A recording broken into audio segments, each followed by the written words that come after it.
말씀을 상고하도록 하겠습니다. 말씀은 히브리서 11장 1절에서 2절 말씀입니다. 히브리서 11장 같이 찾으시도록 하겠습니다.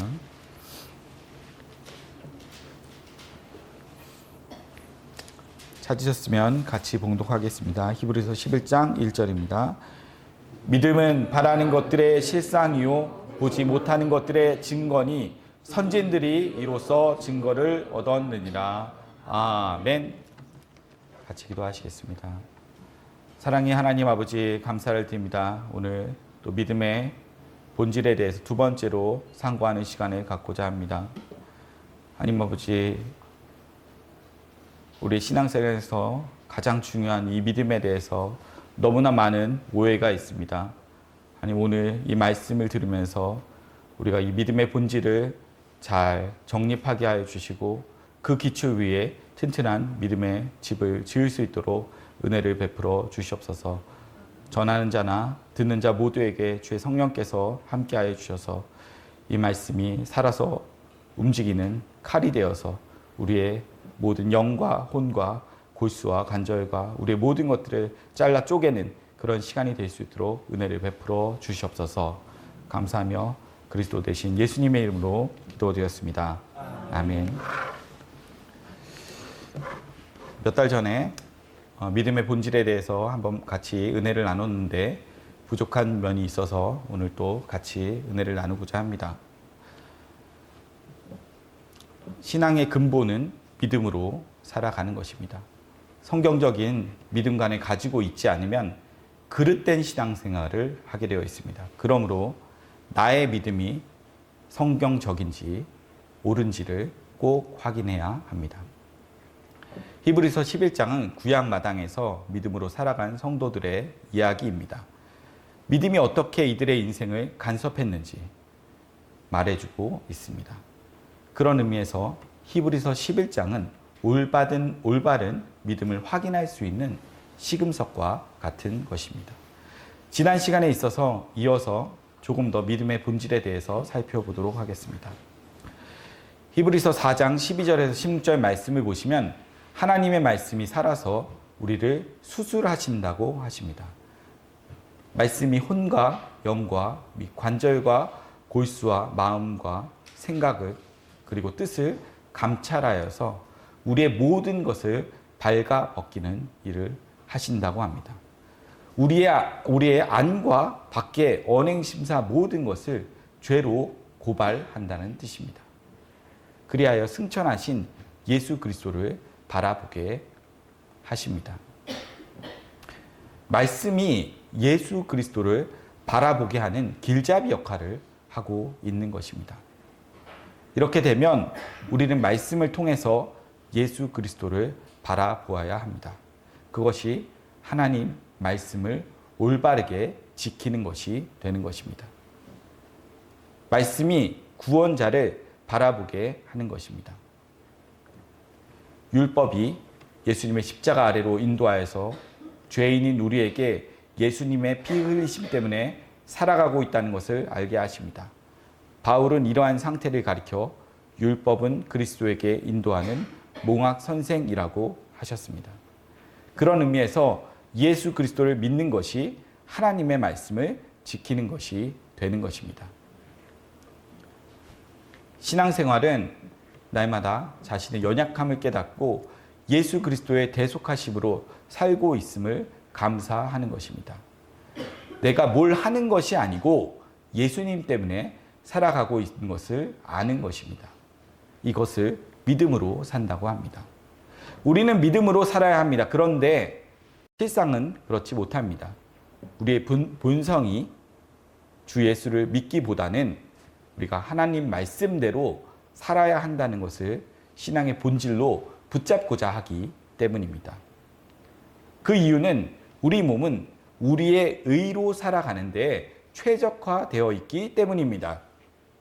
우리는 무슨 일을 해도 본능적으로 우리의 의를 챙기고자 합니다. 그래서 예수 그리스도를 믿음으로 살기보다는 우리가 하나님 말씀대로 살아가는 것을 선호하게 되는 것입니다. 이것이 죄입니다. 숟가락도 제대로 못 드는 아이가 숟가락으로 밥을 퍼먹겠다고 하듯이 하나님의 말씀대로 살 수 없는 죄인이 하나님 말씀대로 살겠다고 하고 있는 것입니다. 왜 그런가 하면 죄라는 놈이 하나님의 뜻에 반하도록 주장하기 때문입니다. 사도 바울이 은혜를 입고 보니 자기 안에 두 법이 충돌하고 있음을 알게 되었습니다. 하나님의 법을 즐거워하는 마음이 있고 자기 뜻대로 살고자 하는 마음이 있다는 것을 알게 된 것입니다. 즉 하나님의 법과 인간의 법이 있는 것입니다. 그런데 인간의 법이 하나님의 법을 이기더라는 것입니다. 마음으로는 하나님의 법을 즐거워하는데 우리의 몸은 하나님의 법을 쫓아가기보다는 인간의 법을 쫓아가고 있는 것입니다. 그래서 바울은 오호라 나는 곤고한 자라고 탄식하는 것입니다. 누가 이 사망의 몸에서 나를 구원해 줄꼬 라고 탄원하면서 구원자를 바라보게 되었던 것입니다. 이때 성령께서 주 예수를 바라보게 하십니다. 이를 생명의 성령의 법이라고 합니다. 두 법이 있습니다. 생명의 성령의 법이 있고 죄와 사망의 법이 있습니다. 주 예수를 믿음으로 살아가는 것을 생명의 성령의 법이라고 하고 우리가 하나님 말씀대로 살아야 한다는 것은 죄와 사망의 법이라고 합니다. 우리가 하나님 말씀대로 살 수 없기 때문에 하나님께서는 그 아들을 보내서 우리가 해야 할 일을 대신하게 하신 것입니다. 우리가 죽어야 할 그 자리에 그 아들을 대신 죽게 하신 것입니다. 예수 그리스도가 우리 죄를 대신 담당하신 것입니다. 신앙은 이 사실을 믿음으로 살아가는 것입니다. 우리가 하나님의 말씀대로 살아야 한다는 것은 옛 언약식 신앙이고 우리는 하나님 말씀대로 살 수 없기 때문에 주 예수를 믿음으로 살아가는 것은 새 언약식 신앙인 것입니다. 구약의 하나님의 백성이라고 하는 사람들은 말씀대로 살아내지 못하였습니다. 그렇다면 신약의 성도들도 말씀대로 살지 못합니다. 구약의 인간들이 정답을 못 적었다면 신약시대 인간들도 정답을 못 쓰는 것입니다. 왜냐하면 그 인간이 그 인간이기 때문입니다. 죄인의 본성은 시대를 초월해서 달라지지 않습니다. 그 인간이 그 인간입니다. 아담 시대 인간이나 노아 시대 인간이나 아브라함 시대 인간이나 예수님 당시 인간이나 지금 이 시대 인간이나 조금도 다르지 않습니다. 다 동일한 아담의 유전자를 물려받은 죄인들인 것입니다. 예수님은 종말 때 인간들의 모습을 노아의 때와 같다고 하셨습니다. 이건 노아 때 인간이나 예수님 재림 때 인간이나 똑같다는 말입니다. 노아의 때 인간들은 홍수가 올 줄을 꿈에도 생각 못하고 먹고 마시고 시집가고 장가가고 사고 팔고 살았습니다. 지금도 똑같습니다. 노아 때와 지금이 다른 것은 살아가는 환경뿐입니다. 노아 시대는 당나귀를 타고 다녔고 지금은 자동차를 타고 다니는 것의 차이일 뿐입니다. 옛날에는 움막에 살았고 지금은 아파트에 사는 것의 차이입니다. 옛날에는 손빨래를 했고 지금은 드럼 세탁기로 하는 것의 차이입니다. 그때도 밥 먹고 살았고 지금도 밥 먹고 살아갑니다. 옛날에도 병들어서 죽었고 지금도 병들어서 죽어갑니다. 사람들은 노아가 방주를 짓든 말든 상관하지 않았습니다. 홍수 온다는 소리에 콧방귀를 뀌었습니다. 어이구 저 영감이 어쩌다가 노망이 들어서 홍수로 심판한다고 헛소리하고 다니네. 배를 만들려면 바닷가에서나 만들지 왜 산꼭대기에서 만들고 지랄이야 라고 비웃었습니다. 지금도 예수 믿어야 구원받는다고 하여도 어떤 사람들도 들은 척도 하지 않습니다. 아무리 예수님의 십자가 피를 외쳐도 꿈쩍하지 않습니다. 인간의 의를 신앙으로 여기는 인본주의, 성화주의자들에게 행함이 아니고 믿음이라고 한다면 또 헛소리한다고 비아냥거립니다. 우리가 말씀을 지키는 것이 아니고 예수님께서 십자가에서 다 이루셨으니 우리가 할 일이라곤 하나도 없다고 하면 이단이라고 합니다. 교인들의 관심사도 세상뿐입니다. 교인들이 교회에 와서도 어떻게 하면 세상에서 성공할 것인가에 관한 관심만 가지고 있습니다. 예수님이 왜 죽었는지는 생각하지 않습니다. 그렇게 무엇을 먹을까, 무엇을 마실까, 무엇을 입을까 염려하지 말아라. 그런 것은 이방인들이 구하는 것이다. 너희는 오직 그의 나라와 그의 의를 구해라. 그리하면 이 모든 것을 하나님이 다 알아서 해주신다라고 해도 그 말을 듣지 않습니다. 구하지 말라고 한 것은 눈만 뜨면 구하고, 구하라고 한 것은 지독스럽게 외면하고 있는 것입니다.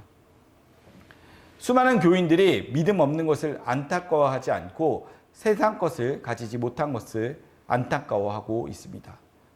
자식 성적이 떨어지면 난리를 쳐도 예수님이 다시 오신다는 말에는 관심이 없는 것입니다. 예수님이 십자가에 피 흘려 죽으신 것에 관해서는 관심이 없고 자기 자식의 성적이 떨어지는 것에만 관심이 있는 것입니다. 이 시대의 교인들은 십자가에 달려서 피를 뚝뚝 흘리는 예수님은 쳐다보지도 않습니다. 오로지 자기 삶에만 관심이 있습니다. 먹고 마시고 사고 팔고 시집가고 장가가고 본능대로 살았던 노아시대 인간들과 다를 바가 없습니다. 똑같은 것입니다. 시대를 초월해서 인간 자체는 하나도 다르지 않다고 하였습니다.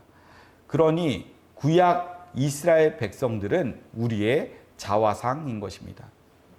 우리는 구약의 이스라엘을 보면서 우리 각자의 모습을 발견해야 합니다. 우리가 하나님께 대적한 자이고 원망하며 돌을 던진 자들이라는 것을 알아야 합니다. 그래서 주여, 저는 죽을 죄인입니다 라는 고백이 나와야 합니다. 그렇지 않고 어떻게 저럴 수가 있어 라고 비웃는다고 한다면 자기가 어떤 존재인지 아직 모르고 있는 것입니다.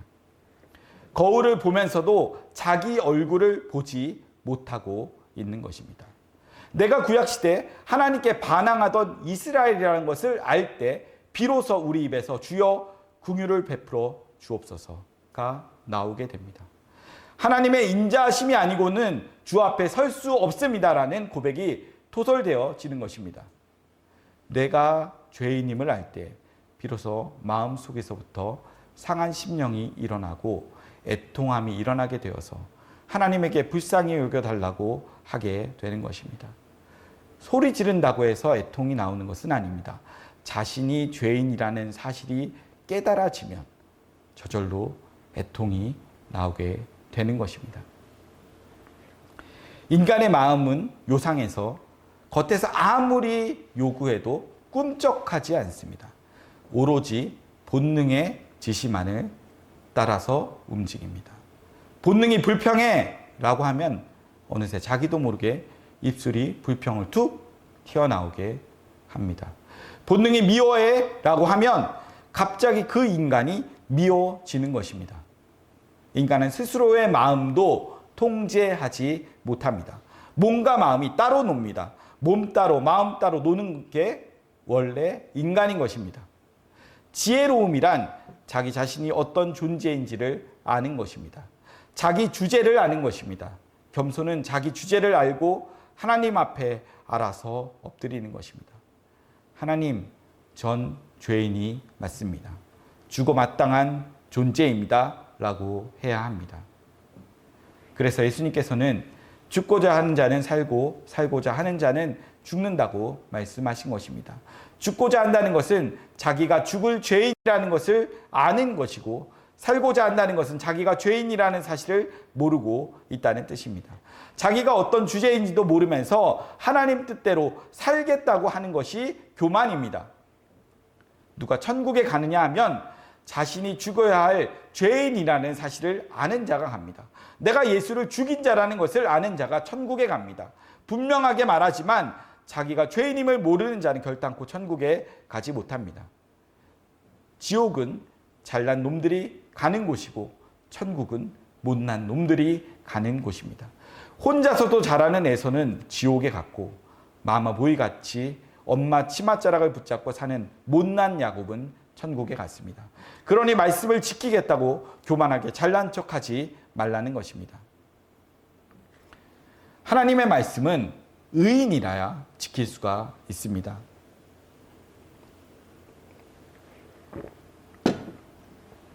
알다시피 인간은 죄 아래서 태어났습니다. 그럼 인간 중에는 하나님 말씀을 지킬 자가 없다는 것입니다. 하나님 말씀을 지킬 수 있는 사람은 아담의 유전자를 받지 않은 사람이어야 합니다. 인간이면서 죄인이 아닌 사람이어야 합니다. 세상에 그런 사람은 없습니다. 죄가 없는 사람은 하늘에서 와야 합니다. 하늘에서 온 사람만이 하나님의 말씀을 온전히 지켜낼 수가 있는 것입니다. 예수님만이 하나님 말씀을 지킬 수 있습니다. 그래서 예수 그리스도를 믿으라고 하는 것입니다.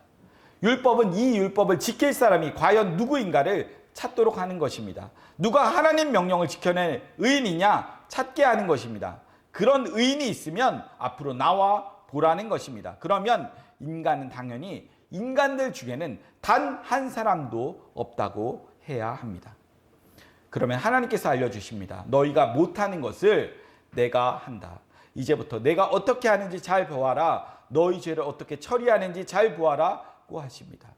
로마서 8장 3절에서 4절 말씀을 보시면 육신이 할 수 없는 것을 하나님이 하시는데 어떤 방식으로 하시느냐 하면 죄 없는 하나님의 아들을 인간의 육신으로 보내서 인간들 대신 벌을 받게 하신다고 합니다. 여기서 중요하게 보아야 할 내용은 육신의 모양대로 보내어 육신의 죄를 정하사라는 대목입니다. 죄를 정한다는 말은 죄를 대신 담당하신다는 뜻입니다. 예수님은 죄가 없지만 우리의 죄를 대신 담당하여서 십자가에 죽으신 것입니다. 우리의 죄를 예수님이 대신 담당을 하셔서 우리가 의인이 된 것입니다. 이걸 예수 그리스도 안에서 의롭다 여기심을 입었다고 합니다. 실제로는 의로운 자가 아닌데 예수님 때문에 의롭다고 여겨주시는 것입니다. 이걸 칭의라고 합니다. 하나님께서 그 아들을 육신의 모양으로 보낸 것은 우리 육신이 받아야 할 죄를 없애기 위해서입니다. 그래서 죄가 없으신 예수님께서 죄인의 몸으로 오신 것입니다. 하나님이 그렇게 조치하신 것입니다. 그래서 죄인인 성도가 예수님의 피 흘리심 때문에 죄에서 깨끗하게 된 것입니다. 죄의 삭은 사망이라는 말이 무슨 말인가 하니 죄는 죽음으로서만 없앨 수 있다는 뜻입니다. 그래서 하나님께서 자기 백성들의 죄를 정하기 위해서 그 아들을 육신의 모양으로 보내신 것입니다. 인간들을 대신해서 죽으라고 보내신 것입니다. 육신의 모양으로 보낸다는 것은 원래는 육신이 아닌데 잠깐 육신을 입고 보내어진 것이라는 말입니다. 뭔가 할 일이 있기 때문입니다. 그래서 죄가 없는 분이 죄인의 몸으로 오신 것입니다. 왜 오셨을까요? 죄인들이 담당할 죽음을 대신 담당하시기 위해서입니다. 그래서 성경은 예수님을 일컬어 사람의 모양으로 오셨으나 죄는 없다고 말해주고 있는 것입니다. 자기 백성들을 죄에서 정결케 하기 위해서입니다. 예수님께서는 창세전에 어린 양의 생명책에 농명이 된 영생업기로 장정이 된 자들의 죄를 정하기 위해서 십자가에서 대신 죽으신 것입니다. 그래서 말씀으로 계시던 하나님께서 예수라는 이름으로 오신 것입니다. 예수님께서 구원할 자기 백성들은 창세전에 어린 양의 생명책에 농명된 자들입니다. 자기 백성들이 지금 죄 아래에 있는 것입니다. 그래서 그가 찔림은 우리의 허물을 인함이고 그가 채찍에 맞음으로 우리가 나음을 입었다고 하는 것입니다. 예수님께서 죽었기 때문에 내가 살고 있다는 이 사실을 잊어서는 안 됩니다. 예수님께서는 하나님의 약속대로 오셨고 하나님의 뜻을 이루기 위해서 자신의 죽음으로 자기 백성들의 죄를 정결하게 해주셨습니다. 성령께서는 자기 백성들 속에서 예수님께서 자기 대신 죽으셨다는 것을 믿어지게 하십니다. 성령이 이 모든 것이 믿어지도록 하시는 것입니다. 성령의 중심 사상은 하나님의 약속입니다. 그 약속의 실체는 예수 그리스도입니다. 즉 하나님의 약속은 예수 그리스도가 이루신다는 것입니다. 흔히 구약은 그림자이고 신약은 실체라고 합니다. 구약을 내용 남는 그릇이라고 한다면 신약은 그 내용입니다. 구약은 신약을 전제로 하여서 기록이 되었고 신약은 구약을 배경으로 기록이 되어 있다는 뜻입니다. 구약과 신약은 짝입니다. 구약과 신약은 서로가 서로를 조명하고 있습니다. 구약은 장차 예수님이 하실 일을 내다보고 기록하였고, 신약은 구약에 예언된 것을 예수님께서 성취하시는 것으로 보여주고 있는 것입니다. 그래서 구약을 약속이라고 하고 신약을 실체라고 하는 것입니다. 구약에서 하신 약속의 실체는 예수 그리스도이십니다. 구약은 장차 오실 메시아는 이런 일을 하실 것을 표상적으로 보여주고 있는 것입니다. 구약의 모든 사건이나 인물들 속에는 예수님께서 하실 일들이 담겨 있습니다. 이것을 선지적인 삶이라고 합니다. 히브리서 11장의 사람들이 바로 그런 사람들입니다. 그래서 이들의 삶 앞에 믿음으로라는 말이 전제된 것입니다. 믿음이 끄는 주체이고 사람들은 끌려가는 객체인 것입니다. 믿음이 주체가 되어서 객체인 사람들을 끌고 다닌 것입니다. 히브리서 11장의 사람들을 세상 사람들과 다른 모습으로 살게 한 것이 믿음입니다. 구약의 사람들을 예수 그리스도의 삶으로 선치적으로 살게 한 믿음을 그림자라고 한다면, 신약에서 성도들을 예수 그리스도의 것으로 살게 하는 믿음의 실체는 바로 성령이십니다. 성령이 성도로 하여금 예수님과 연합된 삶으로 살아가게 하시는 것입니다. 성령은 예수 그리스도의 이름으로 오신 분이므로 곧 예수님과 같은 분이십니다. 성령이나 예수님이나 영적인 의미로 볼 때는 동일하다는 것입니다. 이렇게 되면 구약의 선진들을 예수 그리스도의 삶에 선지적으로 살게 하신 믿음은 신약에서는 성령 혹은 예수님이 되는 것입니다.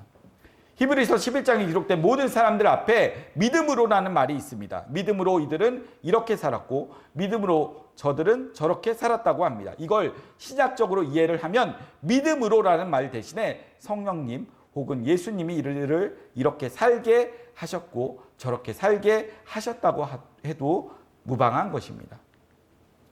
그러면 구약시대 성도들도 예수님의 간섭하심으로 산 것이 되는 것입니다.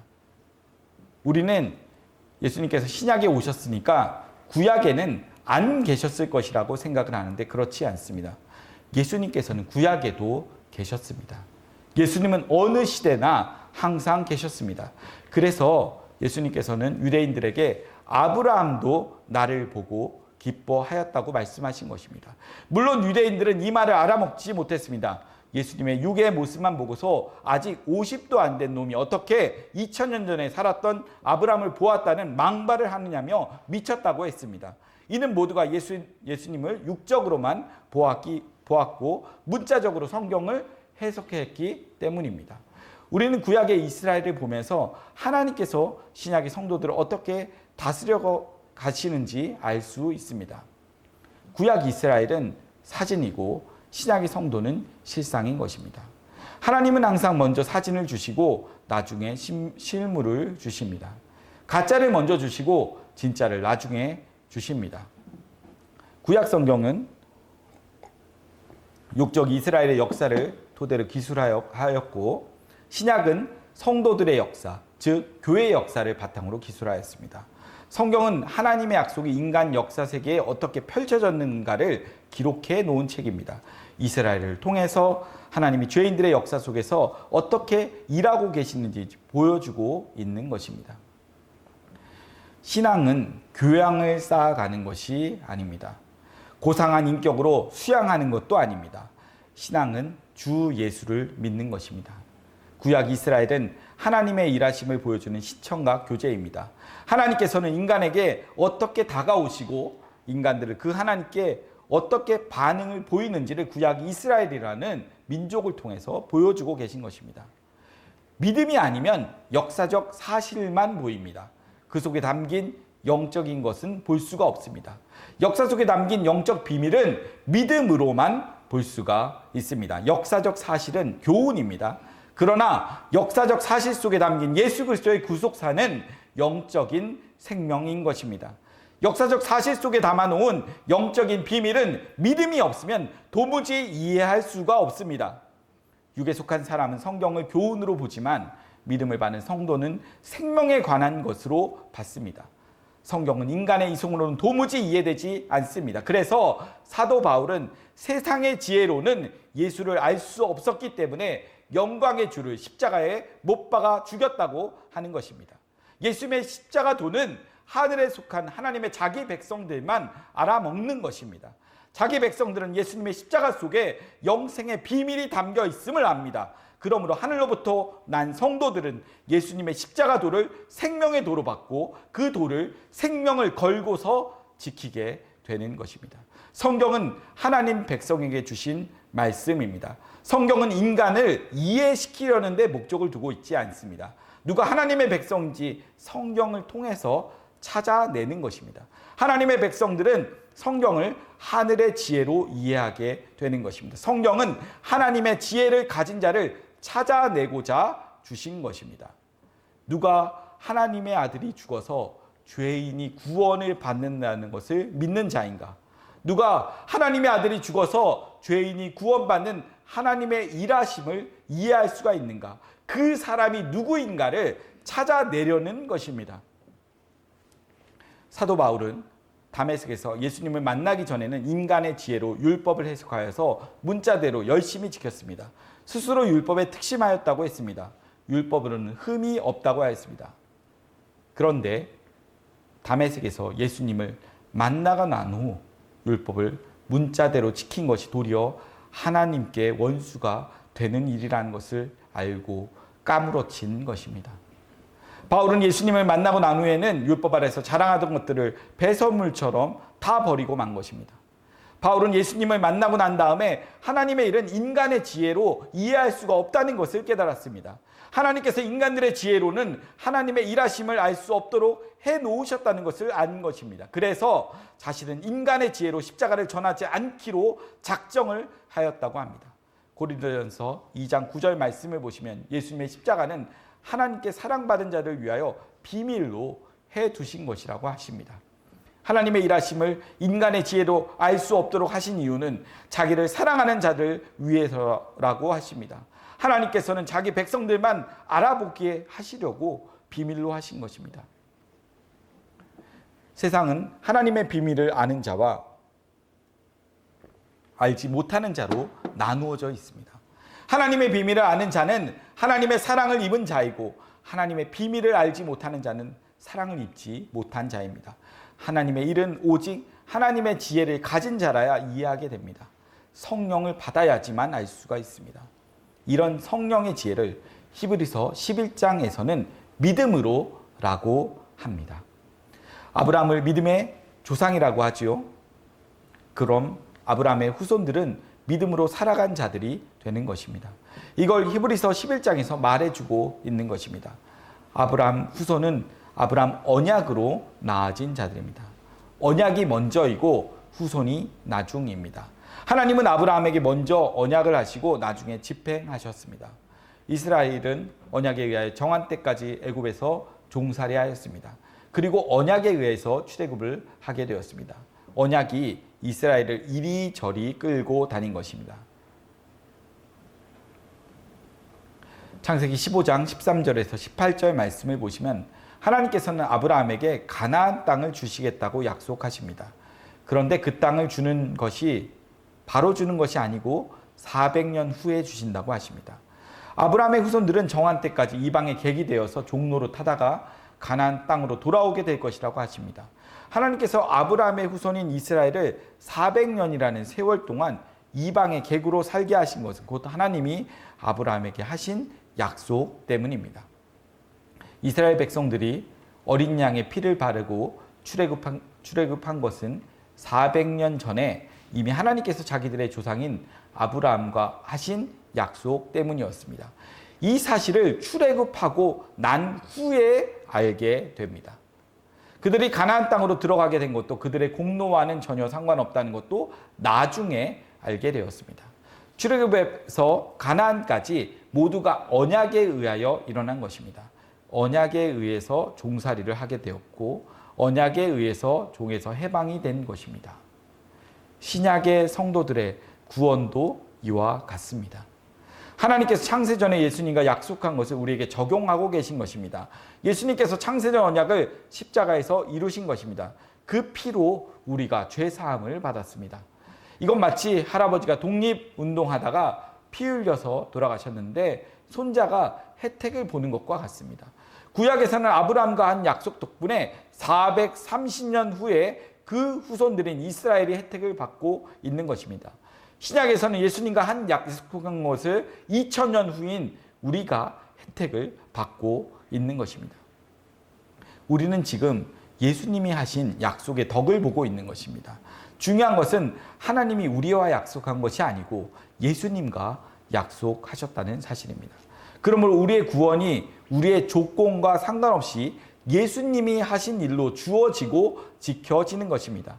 예수님의 피로 맺은 새 언약이 2000년이 지난 지금 우리에게 적용이 되어서 그 효력을 발휘하고 있는 것입니다. 출애굽에서 가나안까지 모두가 언약에 의한 것입니다. 믿음으로 출애굽을 하였고 믿음으로 가나안 땅에 들어간 것입니다. 애굽에서 태어나 이스라엘의 백성들은 가나안 땅을 본 적이 없습니다. 이들에게 가나안 땅은 보이지 않는 세상과 같습니다. 그저 막연한 곳입니다. 이해하고 싶어도 도무지 이해가 되지 않는 땅입니다. 아무리 말해 주어도 상상 속에서 이해할 뿐입니다. 이 막연한 상상 속의 땅을 볼 수 있도록 해주는 것이 믿음입니다. 그래서 하나님은 믿음으로 바라는 것들을 보게 하신 것입니다. 바라는 것이란 아브라함과 약속하신 가나안 땅입니다. 그래서 히브리서 기자는 믿음으로 살았던 선진들의 이야기를 하기 전에 먼저 믿음은 바라는 것들의 실상이고 보지 못하는 것들의 증거라고 말해 주고 있는 것입니다. 믿음이 무엇이냐? 바라는 것들의 실상이라고 합니다. 바라는 것들이 지금은 보이지 않습니다. 믿음이 보이지 않는 세계를 본 것처럼 해주는 것입니다. 믿음이 뭐냐? 보지 못하는 것들을 증거하는 것입니다. 보지 못하는 것들은 하늘에 속한 것들입니다. 땅에서는 하늘을 보지 못합니다. 하늘에는 실제 하는데 땅에서는 볼 수가 없는 것입니다. 그래서 하나님이 믿음으로 하늘에 있는 것들을 보게 하고 증거케 하시는 것입니다. 아브라함이 갈대아 우르에서 나와 가나안 땅에 이릅니다. 그러자 하나님께서는 아브라함의 눈을 열어서 하늘에 있는 한 성을 보게 하십니다. 믿음이 아브라함에게 하늘을 보게 하신 것입니다. 아브라함은 하늘의 성을 보고서 자식들에게 그 나라를 증거하며 살았습니다. 증거란 이미 본 것처럼 소유하고 있다는 말입니다. 흔히 법정에서 증인을 세우는데 증인에게 요구하는 것이 증거입니다. 증인이란 본 것을 증거하는 사람입니다. 그래서 판사는 증인에게 당신의 증거는 확실한가요? 당신이 본 것은 확실한가요? 라고 묻는 것입니다. 믿음을 증거라고 하는 것은 믿음 속에 이미 본 것이 들어있다는 뜻입니다. 믿음은 비록 지금 보지 못하였지만 본 것처럼 믿어지게 하는데 필요한 것입니다. 믿음이 왜 필요한가? 하늘에 있는 것을 믿게 하기 위해서입니다.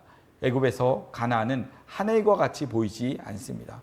애굽은 땅을 상징하고 가나안은 하늘을 상징합니다. 믿음 속에는 애굽의 것은 아예 없습니다. 가나안 것만 담겨 있습니다. 땅의 것을 위해서는 믿음이 필요 없습니다. 하늘의 것을 보게 하려고 믿음을 주신 것입니다.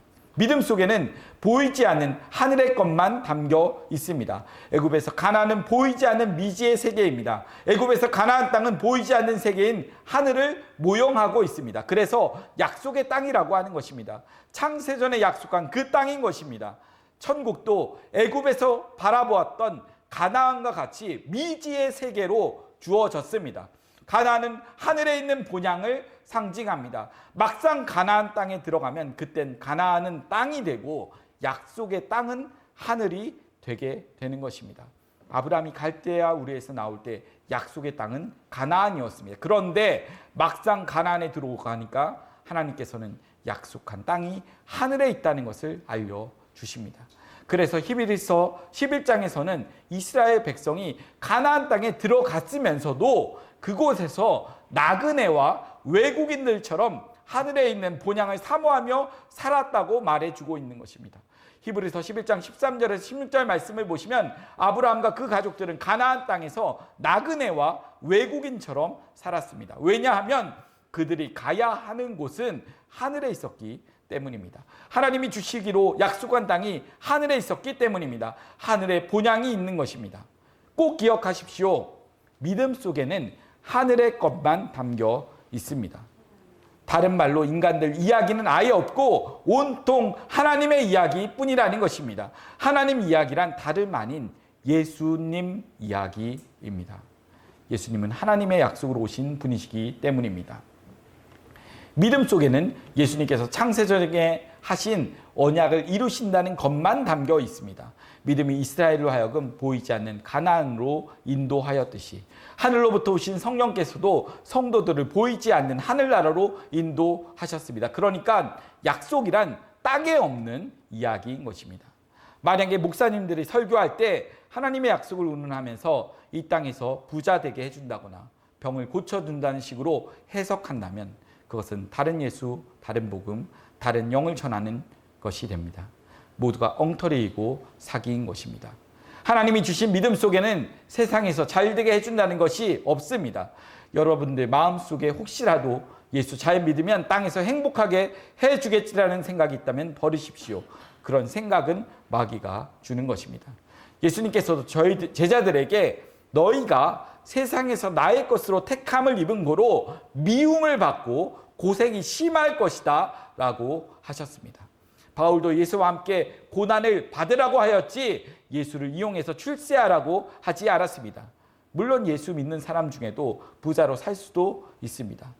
성경은 부자와 가난의 의미를 물질의 많고 적음으로 말하지 않고 하나님을 아느냐 모르느냐로 말하고 있습니다. 하늘을 지향하고 사느냐 땅을 지향하고 사느냐로 판단합니다. 다시 말해서 땅의 가치 기준으론 물질이 많고 적음에 따라 육적 부자와 가난을 말하지만 하늘의 가치 기준으로는 믿음이 있느냐 없느냐로 영적 부자와 가난을 말하는 것입니다. 육적으로 가난해도 예수님을 생각하고 하늘나라를 사모하며 하늘의 가치로 산다면 그 사람은 심령이 가난한 영적 부자입니다.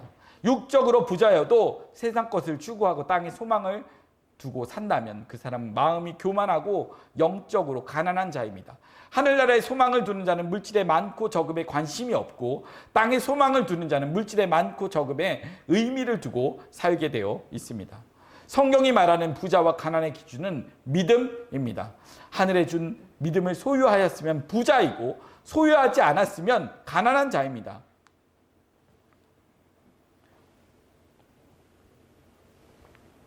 부자와 거지 나사로 비유해서 부자는 세상적으로 부자였지만 하늘나라에서는 가난한 자였고 거지 나사로는 세상적으로는 가난한 자였지만 하늘나라에서는 부자였던 것입니다. 나사로는 하늘의 믿음을 받았던 것입니다. 그래서 나사로는 세상적으로는 불쌍하게 보이는 거지였지만 하늘의 소망을 가진 부자로 살았던 것입니다. 하나님이 주신 믿음 속에는 하늘의 가치로 살아가게 하는 것이 담겨 있습니다. 세상 것은 육신의 편안과 편리함을 주어도 영생을 줄 수는 없습니다. 그러나 하늘의 믿음은 세상 환경을 이기게 하는 능력이 있습니다. 그러므로 하나님의 믿음을 가진 자가 가장 큰 부자인 것입니다. 복음 속에는 인간들이 이 땅에서 잘 먹고 잘 살게 해준다는 것이 없습니다. 믿음 속에는 도리어 이 땅에서 먹고 사는 문제는 다 하나님께 맡기라고 합니다. 인생을 하나님께 맡기라고 합니다. 하나님이 다 알아서 하실 것을 믿고 살라고 하십니다. 그래서 예수님께서는 무엇을 먹을까, 마실까, 무엇을 먹고 살까 하는 것을 구하지 말라고 하셨습니다. 그런 것들은 모두가 이방인들이 구하는 것이라고 하면서 제자들에게 너희는 먼저 그의 나라와 그의 의를 구하라고 하신 것입니다. 먼저라는 말은 순서상의 차서를 말하는 것이 아닙니다. 오로지 유일하게 너희가 구할 것이라는 뜻입니다. 한마디로 먹고 살 궁리하지 말고 예수 믿으라는 것입니다. 그의 나라와 그의 의를 구하는 것은 그의 나라가 분명히 있다는 말입니다. 그의 나라는 하늘에 있는 나라입니다. 예수의 나라입니다. 이름하여 천국입니다. 천국이 바로 구약시대의 믿음으로 이 땅에서 외국인과 나그네로 살았던 사람들이 사모하던 하늘에 있는 본향인 것입니다. 그런데 그의 나라는 육안으로는 볼 수가 없습니다. 오직 믿음의 눈으로만 볼 수가 있습니다. 인간의 이성과 눈으로는 볼 수 없기 때문에 하나님께서 자기 백성들에게만 믿음을 주어서 볼 수 있게 해주신 것입니다. 그래서 히브리서는 믿음을 말하면서 보이는 이 세상은 보이는 이 세상에서 나온 것이 아니고 보이지 않는 하나님의 말씀으로 창조되었다고 표현하고 있는 것입니다. 보이는 것은 나타난 것으로 말미암아 된 것이 아니라고 하십니다. 이는 우리가 보고 있는 이 세상은 우리 눈에 보이지 않는 것으로 만들어졌다는 것입니다. 이 말은 곧 유에서 유가 나온 것이 아니고 무에서 유가 나왔다는 뜻입니다. 보이지 않는 것을 드러내기 위해서 보이는 세상을 만들었다는 말입니다. 다시 쉽게 말합니다. 하나님은 이 세상을 만들 때 세상에 있는 것으로 만든 것이 아니고 이 세상에 없는 것을 근거로 만드셨다는 것입니다. 이 세상에 없는 것이 보이지 않는 그 나라입니다. 이름하여 하나님 나라입니다. 이 세상은 하나님 나라에서 나온 것입니다. 성경은 하나님을 일컬어 없는 데서 있게 하시는 분이라고 합니다. 이는 인간의 이성에 반하는 말입니다. 인간의 이성에 입력된 창조는 있는 것으로 만드는 것입니다. 아무리 재주가 출중한 목수라도 재료가 없으면 만들지 못합니다. 있는 재료를 가지고 다른 물건을 만드는 것입니다. 이게 인간들이 알고 있는 창조 개념입니다. 인간의 이성은 손으로 만진 바 되고 눈으로 본 것을 믿게 되어 있습니다. 그러므로 인간들은 보이지 않는 무에서 유로 창조되었다는 것은 반이성적이기 때문에 믿을 수가 없는 것입니다. 믿고 싶어도 믿어지지 않습니다. 이게 인간의 이성의 한계입니다. 우스갯소리로 불신자들에게 예수 안 믿으면 지옥 갑니다라고 하면 네가 죽어봤냐? 죽어봐야 천당이 있는지 지옥이 있는지 알 것 아니야 라고 비아냥거립니다. 불신자들은 죽어봐야 아 그렇구나 진짜 천당이 있고 지옥이 있었네 라고 합니다. 하지만 천국과 지옥은 살아서 알아야지 죽어서 알면 큰일 납니다. 죽고 나면 이미 늦었습니다. 그때는 후회해도 소용이 없기 때문입니다. 성경 속에는 두 부류의 인간들이 있습니다. 하나님 나라를 모르고 사는 사람과 믿음으로 하나님 나라를 사는 사람이 있습니다. 그 사람이 바로 부자와 나사로입니다. 부자는 죽고 보니 지옥이 있다는 것을 알았습니다. 죽고 난 후에 후회해도 소용없었습니다. 그래서 부자가 하나님에게 탄원합니다. 자신은 이미 지옥에 왔으니 어쩔 수가 없지만 자기 동생들은 아직도 이런 사실을 모른 채 세상에 살고 있으니 알려주고 싶다고 합니다. 자기 딴에는 죽어서도 형의 도리를 하고 싶었던 모양입니다. 그래서 나사로를 보내서 이 사실을 동생들에게 좀 알려달라고 간청을 합니다. 나사로를 통해서 자기 형제들에게 천국과 지옥은 분명히 있으니까 제발 하나님을 믿으라고 말해주라는 것입니다. 이에 하나님께서는 천국과 지옥이 있다는 것을 믿을 사람들은 나사로가 안 가도 믿고 안 믿을 사람들은 나사로가 가도 안 믿는다고 하시면서 부자의 간청을 일축해 버리십니다. 믿을 사람들은 나사로가 안 가도 이런 사실을 전하는 사람들의 말을 들을 것이라고 합니다. 지금식으로 말하면 택한 백성들은 천국 복음을 전하는 사람들의 말을 듣고 믿을 것이지만 택하지 않은 자들은 안 들을 것이라고 하십니다. 하나님으로부터 믿음을 선물로 받은 사람들은 죽은 나사로가 안 와도 믿는다는 것입니다. 기적이 없어도 믿는다는 말입니다. 하지만 믿음을 받지 못한 사람은 죽은 사람이 살아나서 말을 해도 안 믿는다는 것입니다. 믿음이 없기 때문입니다. 죽음 이후의 세상은 믿음으로만 믿을 수가 있습니다. 믿음을 선물로 받지 않은 자들은 죽은 사람이 살아나면 신기해야 할 뿐이지 믿지는 못합니다. 믿음은 보지 않아도 믿는 것입니다. 보고 믿는 것은 믿음이 아닙니다. 뭘 보아야 믿겠다고 하는 자들은 믿음을 선물로 받지 않은 자들입니다. 그러니까 자꾸만 보여달라고 하는 것입니다. 자기를 설득해달라는 것입니다. 그래서 믿음을 받지 않은 자들은 기적을 쫓아다니는 것입니다. 이것이 이 시대의 은사주의로 나타나고 있습니다. 고린도전서 13장 8절에서 13절 말씀을 보시면 우리가 지금은 희미하게 보나 온전한 것이 오면 부분적으로 하던 것이 폐하여진다고 하십니다. 희미한 것은 은사이고 온전한 것은 예수 그리스도입니다. 예언도 폐하고 방언도 그치고 지식도 폐하여진다고 하십니다. 이런 것은 모두가 부분적인 것으로서 예수 그리스도에게 인도해 주는 것입니다. 은사는 사진과 같습니다. 사진은 실물이 오면 자리를 비켜 주어야 합니다. 은사는 온전한 곳이 오면 다 자리를 비켜 주어야 할 것입니다. 은사는 아이들이 가지고 노는 장난감과 같은 것이라고 합니다. 물론 장난감이라고 말하지 않았지만 어린아이 같은 것들이라고 했으니 편의상 어린아이들이 좋아하는 인형이나 딱지나 구슬과 같은 장난감 같은 것들이라고 의역할 수 있을 것 같습니다. 어린아이 때는 그것들이 보물들이었지만 어른이 되고 보니 다 쓰잘데기 없는 것들임을 알게 된다는 것입니다. 단단한 음식을 먹여야 하는데 아직도 젖이나 먹이고 있으면 어쩌란 말입니까? 은사란 단단한 음식을 먹을 수 있는 강한 사람으로 커가는 과정에 잠시 필요한 것들입니다. 강한 자가 되었다면 이젠 젖먹는 신앙은 버려야 합니다. 온전한 말씀 속으로 들어가 보면 그것보다 훨씬 좋은 것들이 있다는 것을 알게 됩니다. 그러니까 과거의 것들을 돌아볼 겨를이 없어진 것입니다. 은사가 아예 사라지고 없다는 것이 아니라 필요성을 못 느끼게 된다는 것입니다. 은사는 부분적인 것입니다. 온전한 것은 예수 그리스도이십니다. 하나님의 약속입니다. 예수님의 피로 세운 새 언약이 온전한 것입니다. 예수님을 만나면 부분적인 은사들은 사라지게 되는 것입니다. 성령의 은사는 예수님을 만나면 사라지게 되어 있습니다. 예수님을 바깥에서 찾고자 하는 사람은 율법 아래 있는 자입니다. 그건 구약입니다. 율법 아래서는 예수님을 구경합니다. 예수님을 자기 속으로 모셔드릴 수가 없습니다. 예수님은 십자가 후에 우리 안에 오십니다. 부활하신 후에 성령으로 우리 안에 오시는 것입니다. 그리고 예수님께서는 우리가 오라고 해서 오시는 분이 아니십니다.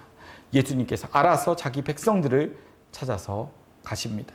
자기 백성들을 찾아가서 동의도 구하지 않으시고 불쑥 들어가 자리를 깔고 주인으로 기거하시면서 우리와 동거하시는 것입니다. 성령이 임하시면 이상하게 하나님의 약속들이 믿어집니다. 예수님의 죽으심이 나를 위한 것이란 것도 믿어지고 내가 하나님의 자전하는 것도 믿어집니다. 천국도 믿어지고 부활도 믿어지고 성경의 모든 말씀이 다 믿어집니다. 믿어지니까 믿는 것입니다. 예전에는 상상치도 못할 일들이 내 안에서 일어나는 것을 느끼게 됩니다. 그래서 믿어지는 것으로 살게 되는 것입니다. 세상 눈치 볼 필요도 없어지고 오로지 예수님이 좋은 것입니다. 하나님의 약속은 예수 그리스도 안에 있습니다. 그러므로 성령의 은사는 반드시 예수 그리스도에게로 나아가게 합니다. 예수님의 십자가의 피를 믿게 하고 오직 예수님만 붙잡고 증거하도록 하신 것입니다. 그러니 예수 그리스도를 말하지 않는 것은 다 가짜 은사인 것입니다. 그래서 바울은 누구든지 주 예수를 사랑하지 않는 자는 다 저주를 받을지어다 라고 말한 것입니다. 마태복음 7장 21절에서 23절 말씀을 보시면 나더러 주여 주여 하는 자마다 천국에 다 들어가는 것은 아니라고 하십니다. 즉 예수 이름 부르고 교회 다닌다고 해서 다 천국에 가는 것이 아니란 말입니다. 주님 앞에서 나온 자들이 자신들이 귀신도 쫓아내고 병도 고치고 권능을 행하고 선지자 노릇하면서 자기들이 행한 일들을 영웅담처럼 자랑합니다. 자기들이 행한 것들을 자랑하였습니다. 그러자 예수님께서 불법을 행하는 자들이라고 하시면서 내게서 떠나가라고 하셨습니다. 예수님을 자랑하지 않는 것은 하나님의 뜻을 거스르는 것이고 곧 불법이라는 것입니다. 하나님의 뜻은 예수 그리스도만 드러내는 것입니다. 중요한 말이니 잘 들으시길 바랍니다. 예수님께서는 원래 하늘나라에선 이름이 없으셨습니다. 하늘나라에서는 아버지와 아들과 성령으로 계셨습니다. 그런데 어느 날 아버지께서 아들에게 예수라는 이름으로 이 세상에 보내셨습니다. 아들은 예수라는 이름에 갇히게 되신 것입니다. 왜냐하면 예수라는 이름 속에는 담긴 일만 하셔야 했기 때문입니다. 이런 상태를 종속이라고 합니다. 예수님이 누구에게 종속되셨습니까? 하나님 아버지시죠. 왜냐하면 아버지께서 보내셨기 때문입니다. 그래서 예수님께서는 나는 아버지 이름으로 왔다고 하신 것입니다. 예수님께서는 여호와의 이름으로 오신 구원자이십니다. 자기 백성들을 구원하시려면 십자가에 죽어야 하십니다. 그런데 겟세마네에서 기도할 때 예수님이 뭐라고 하셨습니까? 이 잔을 내게서 옮겨달라고 하셨죠. 이것은 죽기 싫다는 것이었습니다. 십자가를 지기 싫다는 것이었습니다. 예수님이 죽어야 아버지의 뜻이 이루어지는데 예수님께서는 안 죽겠다고 하시니 하나님께서는 난감하셨습니다. 그래서 아버지께서는 천사들을 보내서 설득을 시키십니다. 천사들이 예수님에게 십자가에 죽으셔야 아버지의 뜻이 이루어지는 것이 아닙니까? 그런데 안 죽겠다고 하시면 어떠십니까? 그러니 고집 부리지 말고 얼른 죽어야 한다고 곁에서 도우신 것입니다. 결국 예수님께서는 아버지의 뜻을 위해 십자가를 지십니다. 아버지의 뜻에 자기의 뜻을 굴복시키신 것입니다. 천사들까지 동원해서 십자가에서 죽으라고 명하시는 하나님을 이해하시겠습니까? 우리에게 적용하면 천사들을 동원해서라도 좁고 협작하여 사람들이 찾지 않는 길로 우리를 인도하신다는 뜻입니다. 지금 우리가 주 예수를 믿는다는 것은 천사들이 동원되어서 밀어붙인 결과입니다. 이 얼마나 무서운 하나님의 진념입니까? 하나님은 하고자 하시면 천사를 동원하시고 성령을 동원시키셔서 반드시 그 일을 해내시고야 마십니다. 이것을 천국 가는 것으로 생각해 보십시오. 여러분이 천국 가기 싫다고 해도 천사가 덜렁들어서 천국으로 던져버리는 것입니다. 예수님은 아버지가 보낸 뜻대로 십자가에 죽으셨습니다. 이제 죽었던 그 예수님께서 사흘 만에 부활하시고 승천하셨습니다. 그리고는 아버지 곁에 계시던 성령님을 예수님의 이름으로 보내십니다. 성령님께서는 예수님이 십자가에서 죽은 것은 성도들의 죄를 위한 죽음임을 성도들에게 믿어지게 하라는 예수님의 명을 받고 오셨습니다. 예수님의 이름으로 오신 성령님은 예수님에게 종속이 된 것입니다. 성령님을 예수님께 종속시킨 이유는 예수님의 뜻을 이루기 위해서입니다. 즉 예수님께서 세상에서 하신 일을 증거해야 하기 때문입니다. 예수님께서 성령을 보내신 것은 인간을 개과천선시켜서 착한 사람을 만들기 위함이 아니고 예수님이 나 때문에 죽으셨다는 사실이 믿어지도록 하기 위함이십니다. 예수님께서 십자가에서 죽으신 것은 자기 백성들의 죄를 위해 대신 죽으신 것임을 성령께서 성도들에게 믿어지게 하는 일을 하십니다. 예수님의 의로 하나님 앞에 서게 하는 것입니다. 성령의 의사는 반드시 예수 그리스도가 자랑이 되게 되어 있는 것입니다. 육에 속한 사람들은 세상에 육적 즐거움을 주지 않기 때문에 십자가 이야기를 하면 따분하게 느낍니다. 그래서 이런 핑계 저런 핑계를 대고 자기를 알아주는 목사를 찾아 떠나게 되는 것입니다. 그 안에 예수가 없는 자는 자기가 보고 들은 것을 참 신앙으로 인정받고 싶어 합니다. 내가 들은 환청이 진짜 하나님의 음성이라고 인정해 달라는 것입니다. 이런 사람들은 끼리끼리 모여서 하는 말이 모두가 자기가 듣고 본 것을 말합니다. 나는 이런 것을 들었다. 나는 이런 것을 보았다라는 식의 자기 경험만 풀어놓고 서로 자화자찬합니다. 데살로니가 후서 2장의 말씀대로 진리를 사랑하지 않기 때문에 하나님께서 마귀를 광명의 천사로 가장시켜서 거짓 것으로 미혹하게 하시는 것입니다. 기적을 툭 던져주면 마치 물고기가 미끼를 보고 덥석 물듯이 다 걸려듭니다. 그러니 은사니 표적이니 하는 것들을 부러워하지 마십시오. 제자들이 도마에게 부활하신 예수님을 보았다고 합니다. 그러자 도마는 자기는 보지 않고는 도저히 믿지 못하겠다고 합니다. 이에 예수님께서 도마에게 손의 못자국과 옆구리의 창자국을 보여주면서 보지 않고 믿는 자가 더욱 복되도다 하십니다. 예수님도 그렇게 하셨습니다. 그러니 난 왜 나타나는 은사가 없을까 하면서 걱정하지 마십시오. 예수가 믿어진다면 믿음을 선물로 받은 것입니다. 그것보다 더 좋은 은사는 없습니다. 최고의 은사입니다. 예수님의 피가 믿어지면 더 이상 큰 축복은 없습니다. 예수님이 믿어지면 다 받은 것입니다. 더 이상 받을 것이 없습니다. 남은 건 예수님을 증거하다가 예수님처럼 미친 소리 듣고 이단 소리 듣다가 죽게 되는 것입니다. 하나님은 예수님처럼 버려짐을 당한 성도들을 데려다가 하늘에 있는 성을 지으신다고 하셨습니다. 베드로전서 2장 3절에서 8절 말씀을 보시면 주의 인자하심을 맛보면 예수님처럼 버림당한다고 하십니다. 뭔가 모순되지 않습니까? 인자란 사랑인데 사랑받았으니 죽으라는 것입니다. 사랑한다고 하면서 죽음에 내어주는 것입니다. 무슨 사랑이 이런 사랑이 있습니까? 사랑한다고 하면서 죽음이라는 불구덩이 속으로 밀어넣는 사랑은 세상에는 없습니다. 세상의 사랑은 불구덩이에서 빼내주는 것이지 불구덩이로 밀어붙여 넣는 것은 아닙니다. 하나님의 사랑은 세상에서는 역설적으로 주어집니다. 하나님의 사랑은 인간들 입장에서는 생경합니다. 그러니 육에 속한 사람들은 그런 사랑을 주면 뭐 이런 것을 줘 하고 다 내팽개쳐 버리는 것입니다. 세상에 무슨 인자가 그래요. 우리는 인자하신 분이라면 잘 풀리게 해서 도와줄 것이라고 생각하는데 하나님은 버림당하게 하십니다. 완전히 인간의 생각과 다릅니다.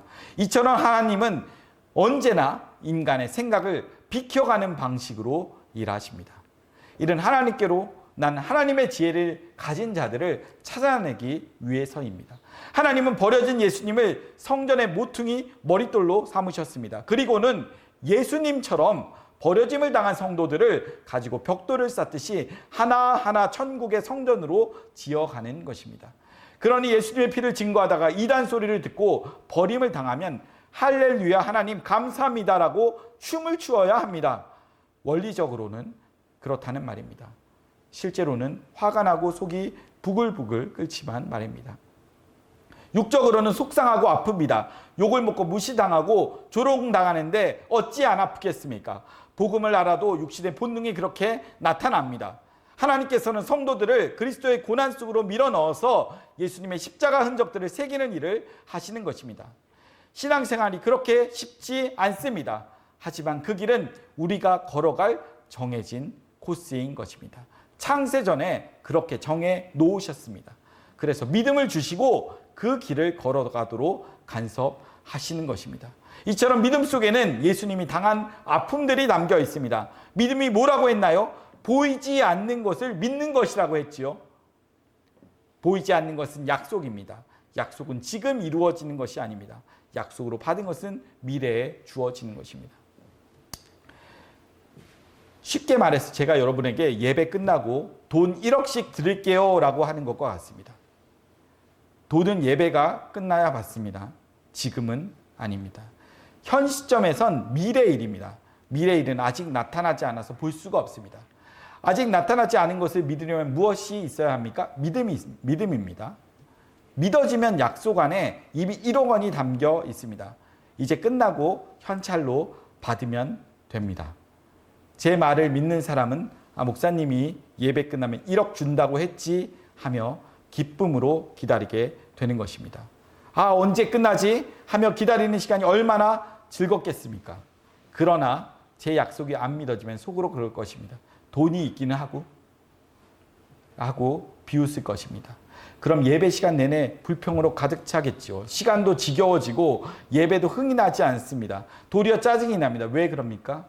믿어지지 않는 말을 들었기 때문입니다. 믿어지는 사람은 기쁨으로 충만하고 안 믿어지는 사람은 불만으로 충만하게 되는 것입니다. 예수님께서 승천하실 때 제자들에게 약속하셨습니다. 얘들아, 내가 갔다가 다시 올게. 조금만 기다려. 이 약속이 믿어지는 사람은 어떻게 살까요? 우리 주님이 오신다고 했어. 힘들어도 조금만 참자. 주님이 오실 텐데 어이 김 집사 힘들지? 우리 조금만 참자. 주님이 곧 오신다고 하셨어. 곧 오실 거야. 주님이 오신다는 약속을 믿고 견디자고 서로 격려할 것입니다. 예수님의 약속이 믿어지는 사람이라면 하루하루가 설렘과 기쁨과 행복함으로 살지 않겠느냐 이 말입니다. 하지만 예수님의 약속이 안 믿어지면 소망이 없기 때문에 짜증이 나게 됩니다. 그래서 하나님은 성도에게 믿음, 소망, 사랑이라는 은사를 주셔서 기쁜 마음으로 기다리라고 하신 것입니다. 그래서 믿음이 필요하다고 하는 것입니다. 눈으로 볼 수 없는 것들이 분명히 존재한다는 것을 믿게 하려고 믿음을 주신 것입니다. 무에서 유가 나왔다는 것을 믿게 하려고 믿음을 주신 것입니다. 중요한 이야기 하나만 더 하겠습니다. 믿음을 받으면 유에서 유를 찾지 않고 유에서 무를 이해하게 됩니다. 굉장히 어려운 이야기인데 잘 이해해 보십시오. 유에서 유를 찾지 않고 유에서 무를 찾는다는 말은 보이는 세계로 보이지 않는 세계를 이해한다는 말입니다. 예를 들어 구약에서 보면 신약이 보입니까? 안 보입니까? 안 보이지요, 당연히. 그럼 믿음을 받으면 신약이 보일까요? 안 보일까요? 당연히 보이지요. 구약에서 신약을 본 사람이 누구라고 했나요? 믿음의 조상? 아브라함이라고 했습니다. 아브라함은 장차 오실 예수님을 믿음으로 미리 보고 즐거워했다고 했습니다. 다윗도 그랬고 히브리서에 나와 있는 믿음의 사람들도 그러했습니다. 그러니 이들은 유에서 물을 보고 산 것입니다. 어떻게요? 믿음으로입니다. 지금 성령을 받은 성도는 말씀으로 천국을 믿고 보며 살아가고 있는 것입니다. 말씀은 현재 있으니 보이는 유가 되고 천국은 아직 보지 못하고 장차 올 미래의 것이니 보이지 않는 무가 되는 것입니다. 그러니 믿음을 받으면 약속으로 주어진 세계를 비록 보지 못하지만 실제로 본 것처럼 믿음으로 살아가게 되는 것입니다.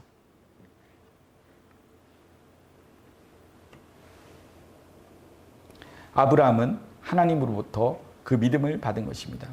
그 믿음이 아브라함으로 하여금 하나님의 약속을 믿고 따라가도록 한 것입니다.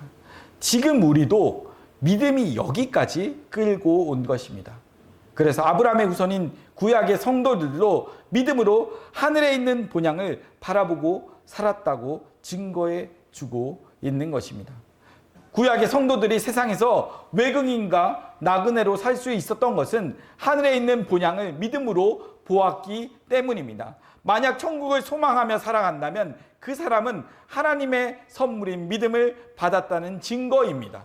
믿음은 하나님의 약속을 바라보도록 합니다.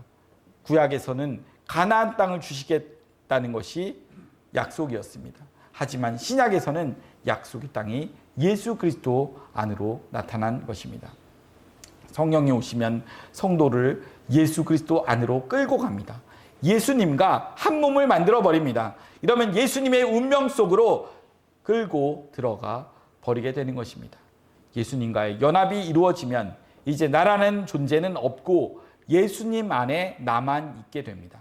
이렇게 되면 예수님께서 하신 일이 곧 자신이 한 일처럼 믿어지게 됩니다. 그래서 바울은 내가 사는 것이 아니고 내 안에 그리스도께서 사신다고 고백하였던 것입니다. 갈라디아서 2장 20절 말씀을 보시면 바울은 하나님의 아들을 믿는 믿음 안에서 산다고 하셨습니다. 성령은 자신을 드러내지 않고 예수님을 드러내게 하십니다.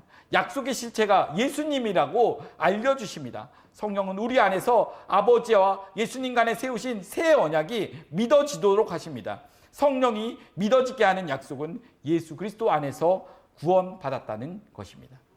예수님의 피로 의롭게 된다는 것입니다. 자신을 믿지 말고 예수님을 믿으라고 하십니다. 예수 안에서 난 이미 용서받은 자라는 것을 믿어지게 하십니다. 행함이 아니라 믿음입니다. 내가 말씀을 지켜내는 것이 아니라 예수님이 나 대신 말씀 지켜주신 것을 믿게 되는 것입니다.